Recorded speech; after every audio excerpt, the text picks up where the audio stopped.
Hello my darlings, good evening. It is Wednesday the 8th of May. I'm very sorry that the book review is up so late, but it has been quite the day. And it has taken me until almost 20 to 10 to be able to sit down and have an evening with you. Not nice? And the book I bring to you this evening, my darlings, is The Death of Grass by John Christopher, also known as Sam Yode, right? That's his real name. John Christopher's his pen name. Okay.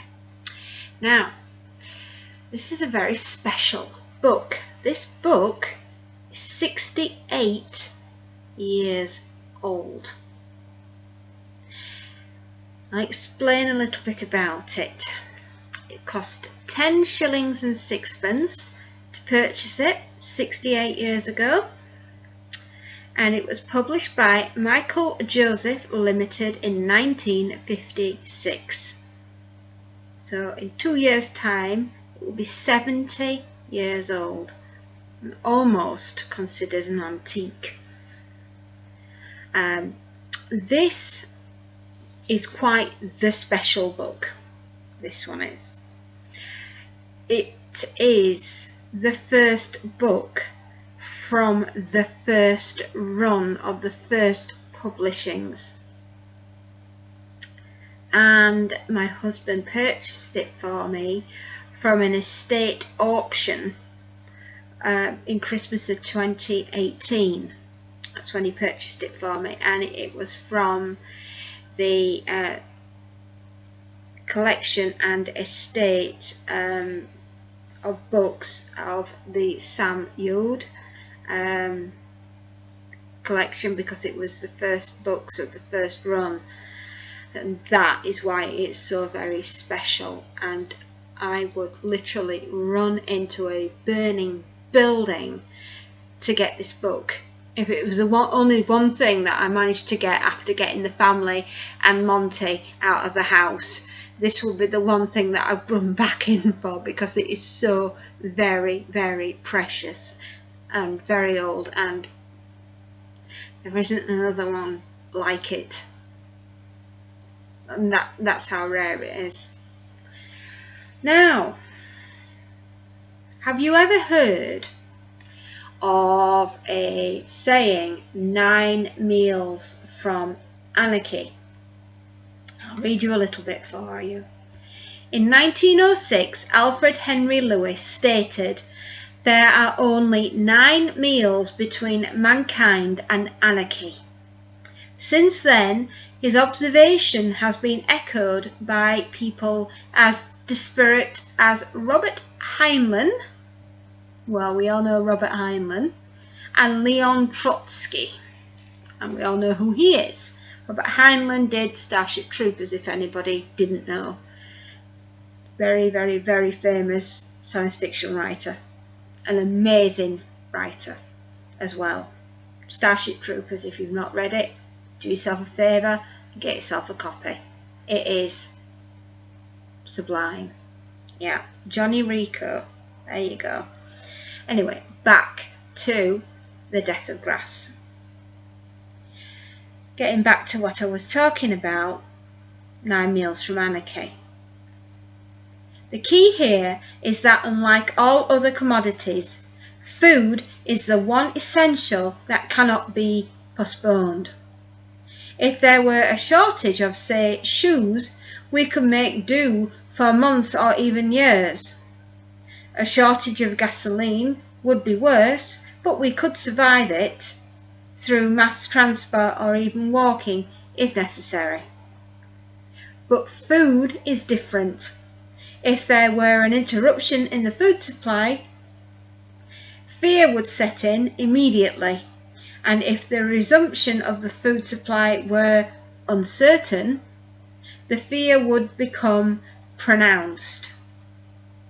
After only 9 missed meals, it's not unlikely that we'd panic and be prepared to commit a crime to acquire food.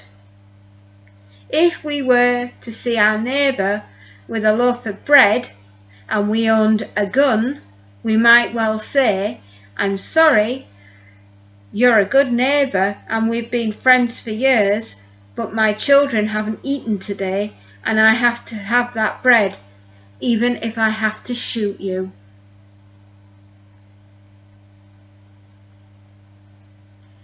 Thus setting you up for the death of grass. Caveat: there will be spoilers in my talking about this book, the explanation I'm going to give about this book. If you haven't read The Death of Grass and you don't want the spoilers, of course, please do get yourself a copy. It's widely available. It's on Kindle. Penguin are still printing this. It's still it's as important today as it was 68 years ago, which is why it's still in print. Absolutely. And I'm hoping to try and find you the radio play that the BBC did and be putting that on my playlist of apocalyptic novels and plays, so that if you don't have time to read the book, at least you can hear the play. But within saying that, here we go. Spoilers abound. Let's do the review. John Custance and his brother David are the main protagonists in this novel. John and David are Cain and Abel. Old Grandfather Beverly is God. Hilda Custance is Eve and her husband is Adam. Hilda and her husband had John and David. When Grandfather Beverly died, Blind Gil and the money is given to David because David wishes to become a farmer and John wished to become an engineer. Blind Gil is also in reference to the Garden of Eden. And the River Leap is a powerful river that protects the only entrance into and out of Blind Gil, and is the river through the Garden of Eden. You must remember about the River Leap because it is quite pivotal to the entire plot. Thank you. David inherits a farm and the money when old Grandfather Beverly dies, and John receives help in other ways. David wanted to be a farmer and John an engineer. David remains on the farm and John goes to London and gets married to Anne, and they have 2 children, Mary and Davy. We first hear of the grass disease Chung-Li virus, and this is where I'll read you pages 18 to 19.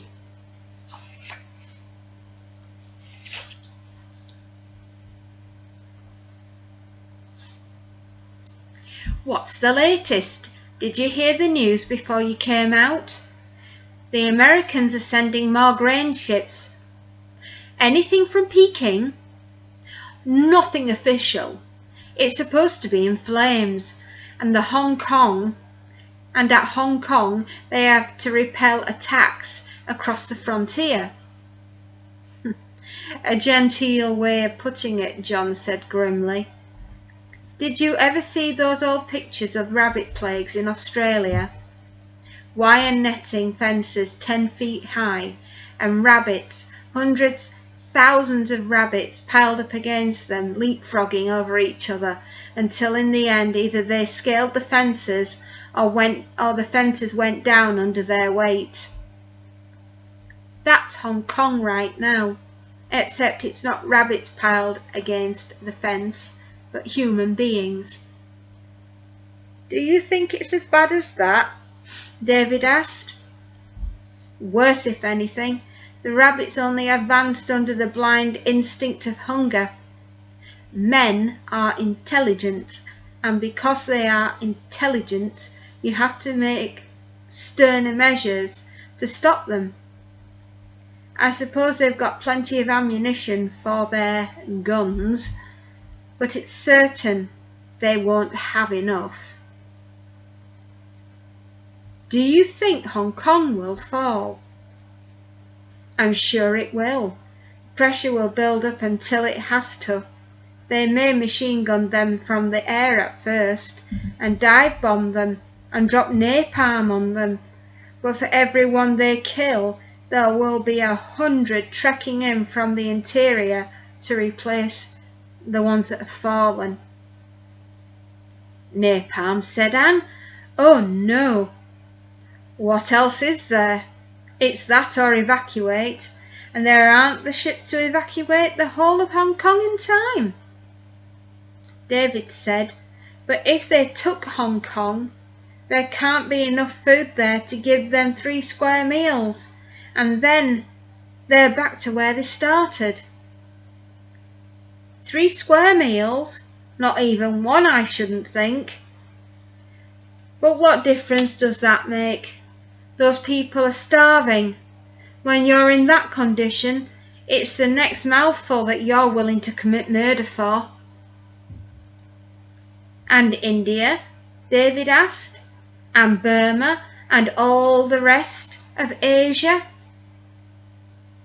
God knows. At least they've got some warning. It was the Chinese government's unwillingness to admit they were faced with a problem that they couldn't master that's got them in the worst of this mess. Anne said, how did they possibly imagine they could keep it a secret? John shrugged. They had abolished famine by statute, remember? And then things looked easy at the beginning. They isolated the virus within a month of it hitting the rice fields. They had it neatly labelled, the Chung-Li virus. All they had to do was find a way of killing it, which didn't kill the plant. Alternatively, they could breed a virus-resistant strain. And finally, they had no reason to expect the virus would spread so fast. But when the crop has failed so badly, they'd built up stocks against famine. Give them credit for that. They thought they could last out until the spring, when the spring crops were cut, and they couldn't believe they wouldn't have beaten the virus by then. The Americans think they've got an angle on it. They may save the rest of the Far East. They're too late to save China, and that means Hong Kong. Anne's eyes were on the hillside, and the 2 figures clambering up to the summit. Little children starving, she said. Surely there's something we can do about it. What? John asked. We're sending food, but it's a drop in the ocean.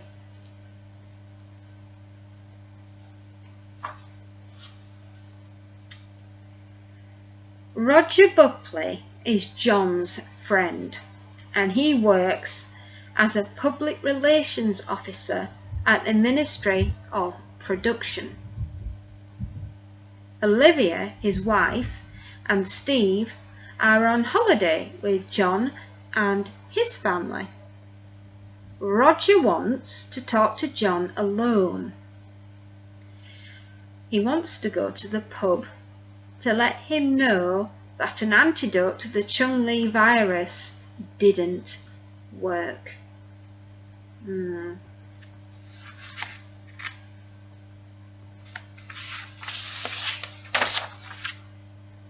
Roger tells John if he gets any news that things have gone completely wrong, he will let him know, and they will make their way to Blind Gill Farm. And David, as David has promised them sanctuary should the UK run into trouble for lack of food. Roger alerts John that they must leave London, and so the unlikely group make plans to get out of London.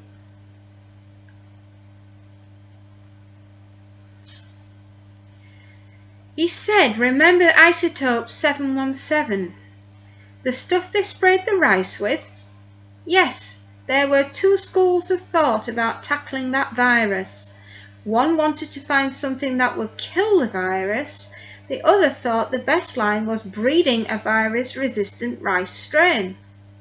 The second obviously required more time and so got less attention.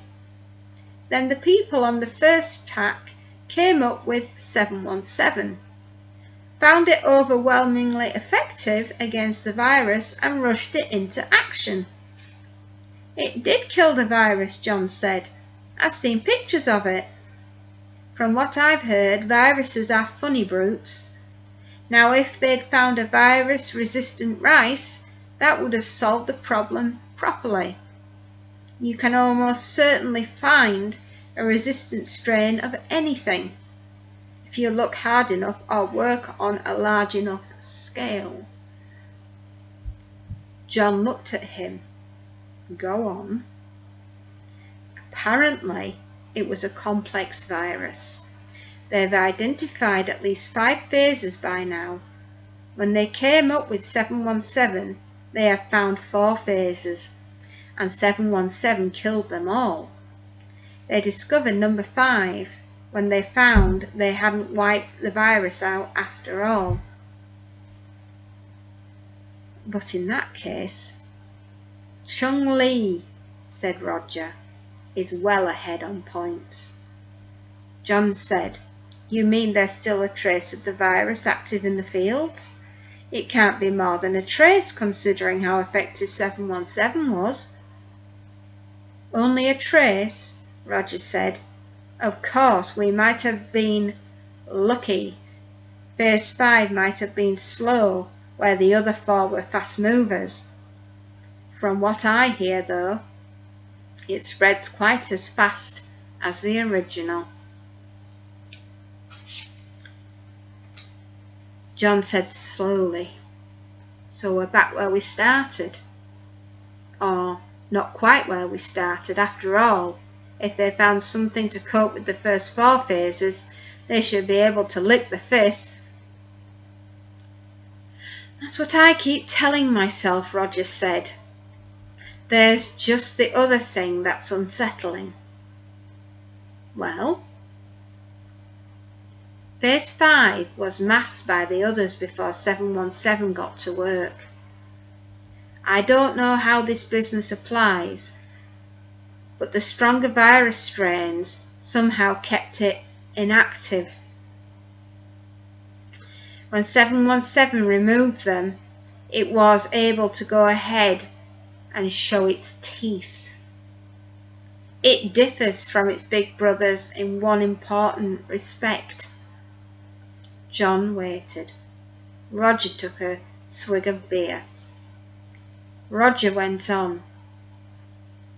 The appetite of the Chung Lee virus was for the tribe of Oziri, or the family of Granamine. Phase 5 is rather less discriminating. It thrives on all of the Gramanine. Gramanine?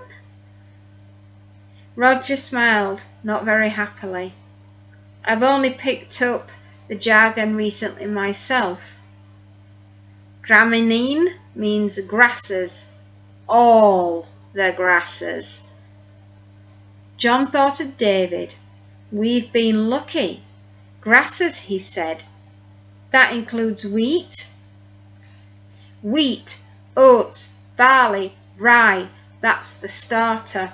Then meat, dairy foods, poultry.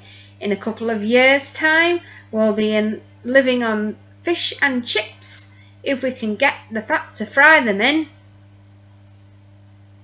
"They'll find an answer to it." "Yes," Roger said, "of course they will. They found an answer to the original virus, didn't they? I wonder in what direction Phase 6 will extend its range. To potatoes, maybe." John had a thought. "If they're keeping it quiet, I take it this is only on an international level? Might it not be because they're reasonably sure an answer is already in the bag?"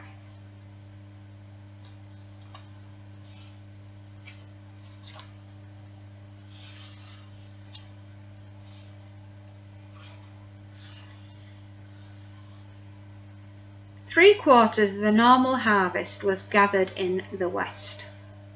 In the east, things went less well. By August, it was clear that India was faced with an overwhelming failure of crops, and a consequent famine set in. Burma and Japan were very little better off. In the west, the question of relief for the stricken areas began to show a different aspect. World reserve stocks had already been drastically reduced in the attempt in the spring to succour China. Now, with the prospect of a poor harvest, even in the least affected areas, what had been instinctive became a matter for argument. At the beginning of September, the United States House of Representatives passed an amendment to a presidential bill of food aid, calling for a plimsoll line for food stocks for home use. A certain minimum tonnage of all food was to be kept in reserve, to be used inside the United States only.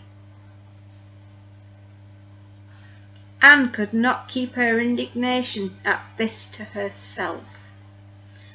"Millions facing famine," she said, "and those fat old men refuse them food." They were all having tea on the Buckleys' lawn. The children had retired with a supply of cakes into the shrubbery, from which shrieks and giggles issued at intervals. "As one who hopes to live to be a fat old man," Roger said, "I'm not sure I ought to not resent that." "You must admit it has a callous ring to it," John said. "Any act of self-defense has. The trouble as far as the Americans are concerned is that their cards are always on the table. The other grain-producing countries will just sit on their stocks without saying anything." Anne said, "I can't believe that." "Can't you? Let me know when the Russians send their next grain ship east. I've got a couple of old hats that might as well be eaten." "Even so, there's Canada, Australia, New Zealand." "Not if they pay any attention to the British government. Why should our government tell them not to send relief?" "Because we may want it ourselves. We are earnestly, I might say, desperately hoping that blood is thicker than the water which separates us. If the virus isn't licked by next summer—" "But these people are starving now." "They have our deepest sympathy." She stared at him, for once in undisguised dislike. "How can you?" Roger stared back. "We once agreed about my being a throwback, remember?" If I irritate the people around me, don't forget they may irritate me occasionally. Woolly-mindedness does. I believe in self-preservation, and I'm not prepared to wait until the knife is at my throat before I start fighting. I don't see the sense in giving the children's last crust to a starving beggar. Last crust? Anne looked at the table covered with the remains of a very lavish tea.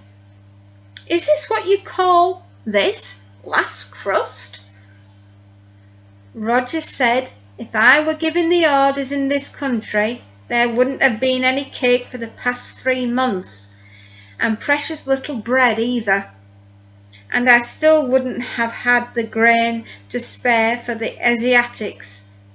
Good God, don't you people ever look at the economic facts of this country? If we stand by and let those millions starve without lifting a finger to help, then we deserve to have the same happen to us, Anne said. Be careful of your words, Anne. You may live to regret them. Do we? Roger asked. Who are we? Should Mary and Davy and Steve die of starvation because I'm callous?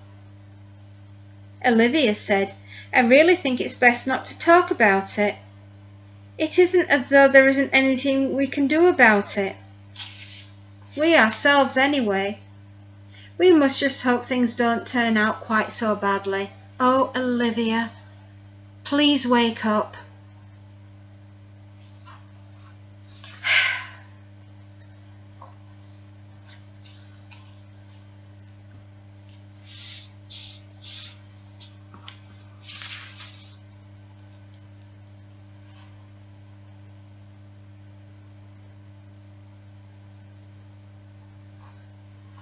The children went back to school, and for the rest life continued as usual. At one time, soon after they had made their pact, John had made a point of telephoning Roger whenever the 2 or 3 days went by without their meeting, but now he did not bother. Food rationing tightened gradually, but there was enough food to stay the actual pangs of hunger. There was news that in some countries similarly situated food riots had taken place, notably in the countries bordering the Mediterranean. London reacted smugly to this, contrasting that indiscipline with its own patient and orderly queues for goods in short supply. Yet again, a correspondent wrote to the Daily Telegraph, it falls to the British peoples to set an example to the world in the staunch and steadfast bearing of their misfortunes. Things may grow darker yet, but that patience and fortitude is something we all know will not fail. I'm sorry, but that is the British way. We will stand, we will queue, we will complain, but we will still queue. We are polite to the point of insanity in this country.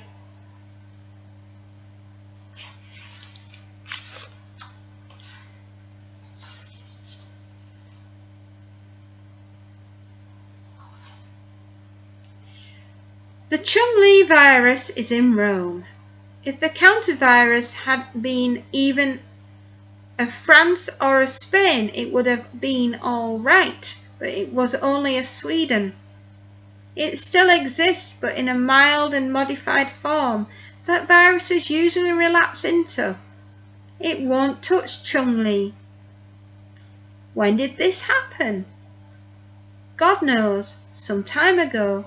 They managed to keep it quiet while they were trying to rebreed the virulent strain. They've not abandoned the attempt, surely? I don't know. I suppose not. It doesn't matter. Surely it matters. For the last month, Roger said This country has been living on current supplies of food, with less than half a week's stocks behind us. In fact, we've been relying absolutely on the food ships from America and the Commonwealth. I knew this before, but I didn't think it important. The food had been pledged to us. The barmaid returned and began to polish the bar counter. She was whistling a popular song. Roger dropped his voice. My mistake was pardonable. I think in normal circumstances the pledges would have been honoured. Too much of the world had vanished into barbarianism already. People were willing to make some sacrifices to save the rest. But charity still begins at home. That's why I said it doesn't matter whether they do succeed in getting the counter-virus back into shape. The fact is that people who got the food don't believe they will.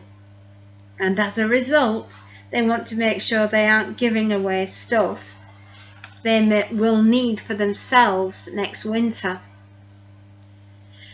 The last food ship from the other side of the Atlantic docked at Liverpool yesterday. There may be some still on the seas from Australasia, and they may or may not be recalled home before they reach us. John said, I see. He looked at Roger. Is that what you meant about murdering bastards? But they do have to look after their own people. It's hard on us. No, that wasn't what I meant. I told you I had a pipeline up to the top. It was Haggerty, the Prime Minister's secretary. I did him a good turn a few years ago. He's done me a damn straight better turn in giving me the lowdown on what's happening. It's not good. Everything's been at top governmental level. Our people knew what was going to happen a week ago. They've been trying to get the food suppliers to change their minds and hoping for a miracle. Yes, hoping for a miracle, I suppose.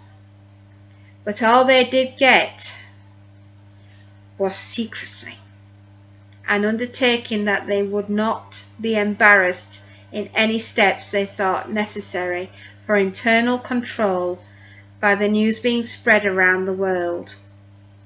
That suited everybody's book. The people across the ocean will have some measures of their own to take before the news breaks. Not comparable with ours, of course, but best prepared, undisturbed. And our measures? John asked. What are they? The government fell yesterday. Welling has taken over, but Lucas is still in the cabinet.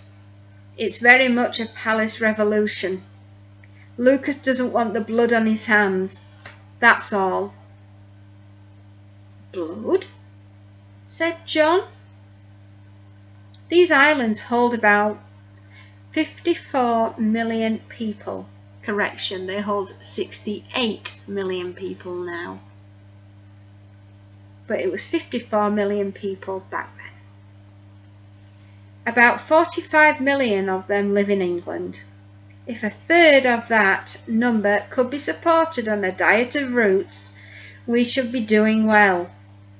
The only difficulty is, how do you select the survivors? John said grimly, I should have thought it was obvious they'd select themselves. It's a wasteful method and destructive of good order and discipline. We've taken our discipline fairly lightly in this country, but its roots run deep. It's always likely to rise in a crisis.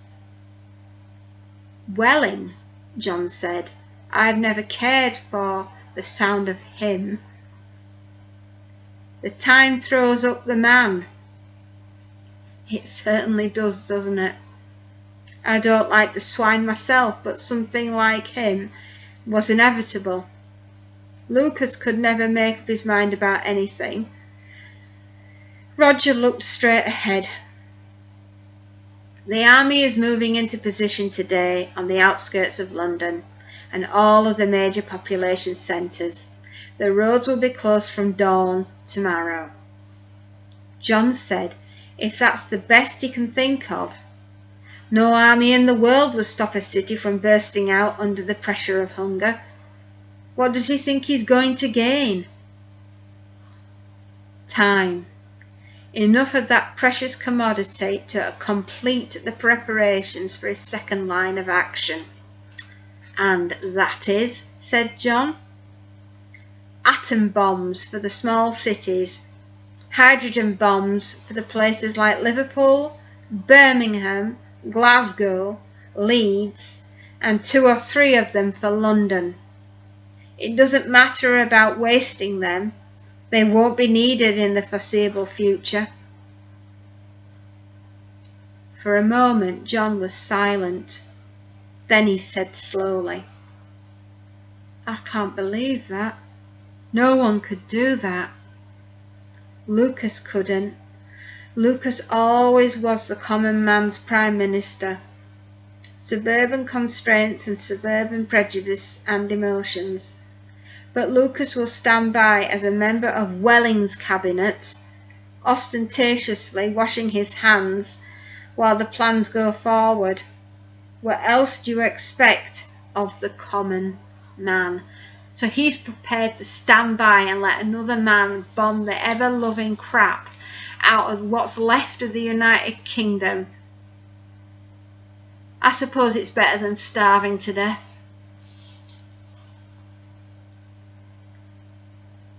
They will never get the people to man the planes, said John. We're in a new era, Roger said, or a very old one. Wide loyalties and are civilised luxuries. Yes, they are. Being loyal in a time of war is a civilised luxury. Loyalties are going to be narrower from now on, and the narrower, the fiercer. If it were the only way of saving Olivia and Steve, I'd man one of those planes myself.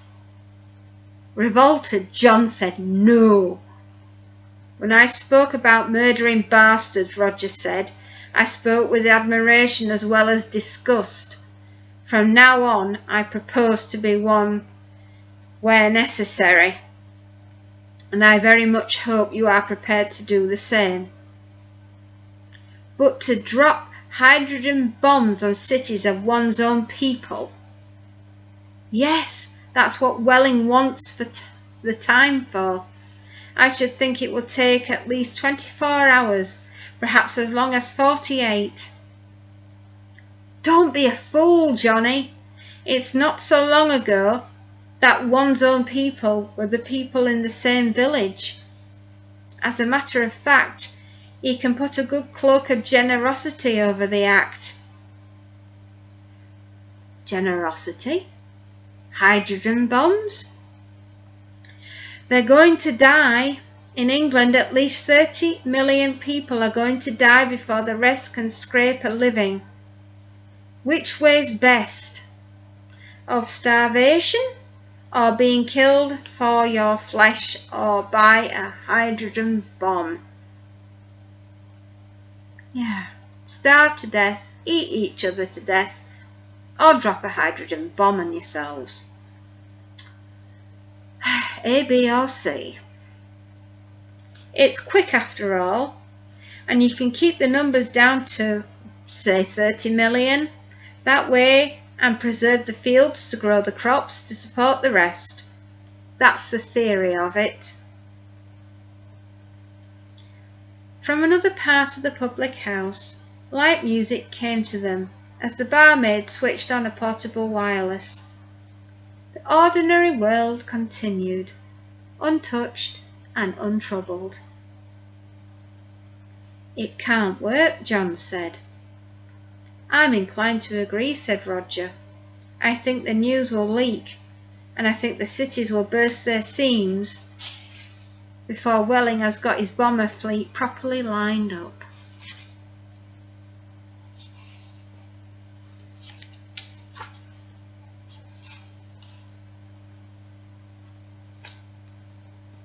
So, Roger and John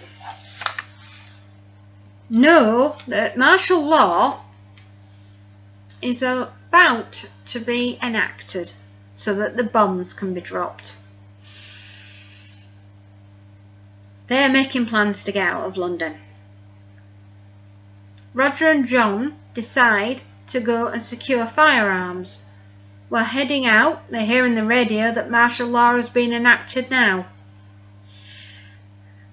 Roger's like, oh flipping heck, they've jumped the gun. Oh no.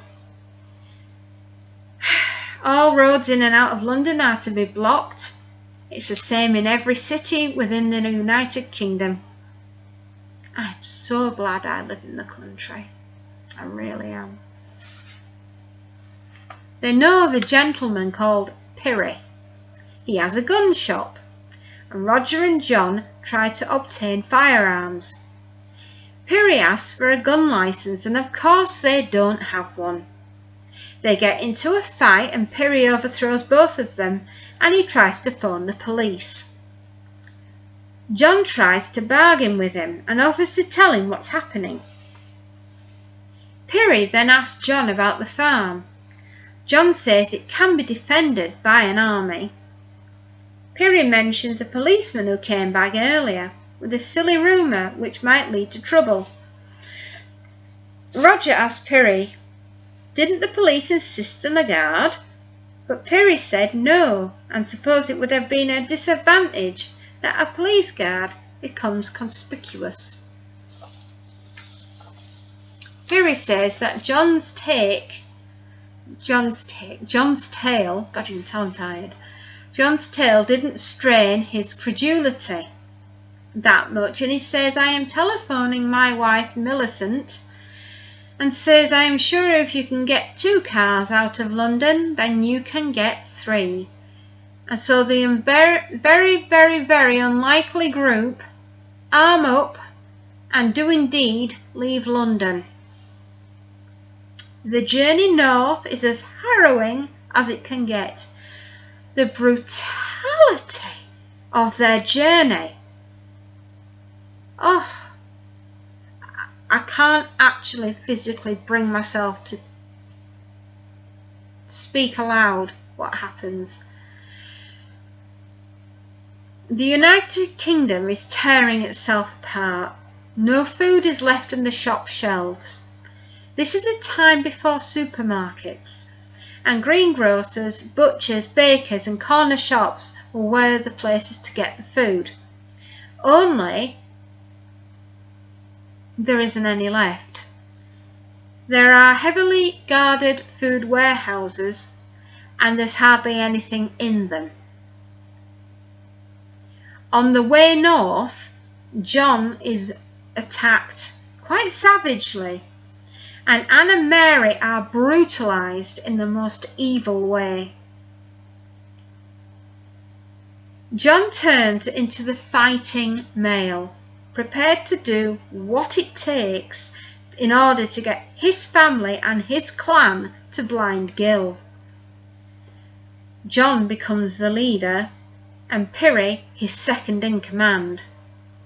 This is shoving Roger to the side, and Roger greatly resents this. When we get to Blind Gill, they take in what David has built, and the entrance and exit from Blind Gill is one way in and one way out, and at the moment it's being manned by a machine gun. Excuse me, gosh, it's late. Being manned by a machine gun. It's at this point that the machine gun fires on them, and it has a second blast, and that time it hits Pirrie. He does survive, but he does have a gash to the head. John says it's a terrible mistake and he will get it sorted out. And he ties a white handkerchief to a stick and asks to speak to David. He informs the guard he is his brother John, and David is sent for. He arrives a little bit later on in a car. John asks David for his group to be let into Blind Gill. David can't believe John made it with his family, with all the terrible rumours that has been coming out of London, and he's just utterly shocked that he's made it. John asks again, David, can I bring my people inside the farm, please? And David says, no, John, you can't. I'll take you, Anne, and the children, and that's it. There isn't enough food to support anyone else. You see, the village moved in when things got bad, so there's no room for your tribe. You're just going to have to tell them to go away. And John turns to David and goes, David, I can't do that. These are my people. They have fought, they have lived, they have died to come here. I can't turn them away now. You can't make me. And David says, well, I'm sorry, John. No, they can't come in. John goes back to his group and tells them that David won't let them in. So he turns and says to them all, we either need to go away or fight our way into Blind Gill. They agree to fight their way in. John says, my brother David is wearing a checked shirt and he looks like me. He isn't to get hurt. John and Piri agree to go at night to creep up the River Leap. I told you that river was important. They reason with the rushing sound of the river it will cover their own sounds as they're travelling up. Unfortunately, a big fight ensues and there's a massive gunfight. Piri is shot and killed and his body floats away down the River Leap. John, realising that he's next, realises the only thing he can do is take out the gunner on the machine gun stand.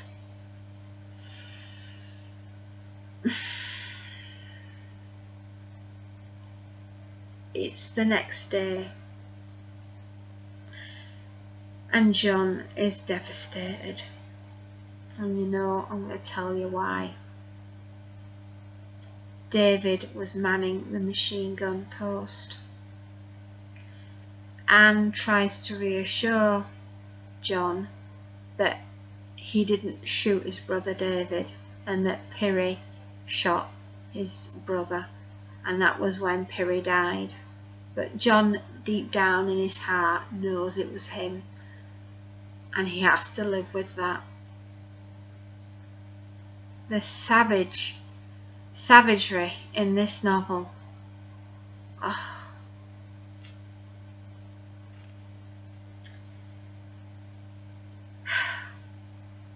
Anne apologises to John for what she said to him the night before.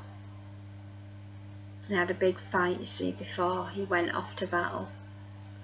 And she tells John that everything will be okay now that they're on the farm. And that the children will grow up. And she also tells John that when he's dead and gone, David will take over and become the new king of Blind Gill and rule over what is left of the farm and the United Kingdom. You see, ultimately, haven't we become a bunch of absolutely savage deplorables? But this is what happens when food runs out. This is what happens when anarchy hits, and without rule of law, without a government, without the army, without the police. We are the brutal people that we are, surviving for the next meal, no matter where it comes from. And Anne feels that John is now the king of Blind Gill and will rule it until Davy comes of age or John dies, and that is what is left of our country. Our beloved United Kingdom has completely gone to the dogs. We're just left to be savages. It's just the level of brutality in this book. It's beyond shocking. You would think something that had come from the time that it was 1956, when most apocalyptic novels of this era were usually quite safe apocalypses, as in the mum and the dad and the children were always okay, they were always safe, and there was always sort of like, maybe not a happy ending, but an ending that wasn't as brutal as this. You know, you sometimes feel as though, oh dear, someone's dropped a bomb. Oh, Tiffins. Well, that's really going to upset having tea tonight, isn't it? You know, that's the kind of attitude it was in the 50s. It's like, oh shucks, no more ginger beer for us, no more chocolate cake. What are we going to do? Oh mother, what are we going to do? And this book rips the plaster off that and shows the United Kingdom for the brutality that we are. It's barbaric. We've become evil people. Maybe evil is too strong a word, but we have become a nation of survivalists. And would it have been kinder to drop the hydrogen bomb on us, or let us starve to death? It's a very difficult question to answer, don't you think? But yes, I mean, Davy will become the king of Blind Gill, and he will rule it, and he'll rule it with an iron fist, I would hope. Otherwise, you know, there's no hope for his tribe going forward, or his children. I should imagine if Chung-Li never recovered, I would hope it wouldn't attack the rest of the crops that we have in the ground, or the brassicas, or the root veg, because there won't be any more meat, because cows rely on eating grains, and so do poultry, and so does fish. So it's going to be an incredibly difficult future, not just for the United Kingdom, but for the rest of the world. The Chung-Li virus has done its worst. It has removed our food source. We will go, I should imagine, back to Iron Age levels of populace, maybe even back to the Stone Age, until the virus works its way out. And will mankind live long enough to see that happen? I don't know, but it's for sure that the way of life that we knew has long gone and will never come back. We are looking at the last of mankind, to be honest. I can't imagine that we would be able to breed, have healthy babies on the diet that we will be living off, and people are going to be dying of malnutrition in their droves. You know, the vitamin C, it can come from certain vegetables, yes of course, but not in the quantity that we would need to keep a nation healthy. And without the food coming, the red to give us iron in our blood, the red meat to give us the iron in our blood, we're going to be a very, very sick nation. We'll be more prone to disease. The first winter comes round, we're going to lose our very, very old and our very, very young to the cold and malnutrition. So yes, it's a very bleak ending to a very, very difficult book to read. It's a very sad book, and it's sad in the way that of what we do to each other, the brutality that we exact upon each other. And to be fair, with the way that we've behaved, do we actually deserve to survive? I'd love to know your thoughts on this book. I know it's a very, very old one, but I do believe it is as relevant to today as it was back then. In fact, more so today, because I look at the way that we run our food now, our just-in-time delivery service, and a nation of 68 million people, and we still import way more than we could ever grow here. And could you imagine the streets of the United Kingdom now, with the amount of people we've got living here now, coping with a famine? It would be disastrous. Cities would be burning within 24 hours. It would just be horrendous. I mean, I'm grateful for one thing that I live way out into the country, yes, but I also know that I am a prime sitting target for anyone that lives in those cities, because when they come out, where are they going to call first? And I can assure you, it will be us, because they'll see our home and they'll think they've got to have food in there. And you know what? They'd be right. And there'd be no way I could defend the house against a massive horde of people coming through. They'd be like locusts. They'd be coming through. They'd take everything. I'd be lucky to get out of there without being murdered, myself and my family. And poor Monty, blimey, I'd have to hide him, because they'd eat him. Poor darling. So yeah, I'm glad.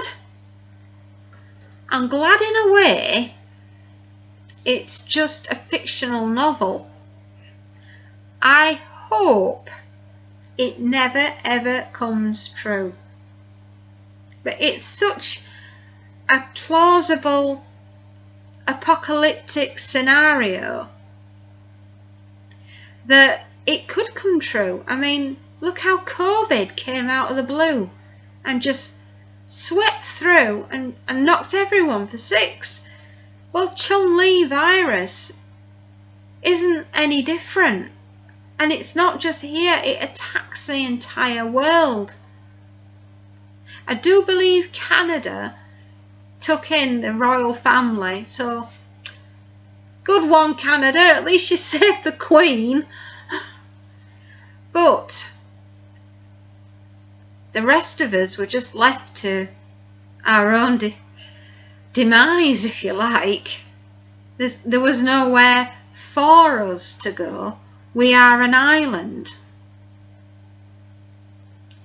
An island with nowhere to go and no way to get off the island. And the people around eating each other. Oh my goodness, this is like the savage sister to the book The Road by Cormac McCarthy. And if you've not read that one, oh my dearie, oh my giddy aunties. So in conclusion, the most brutal book you will ever read in your life. And I'll say what I always do, my darlings. Happy readings. my darlings, and enjoy. And I shall see you tomorrow night with another fantastic novel. Until then, my dears, don't have nightmares.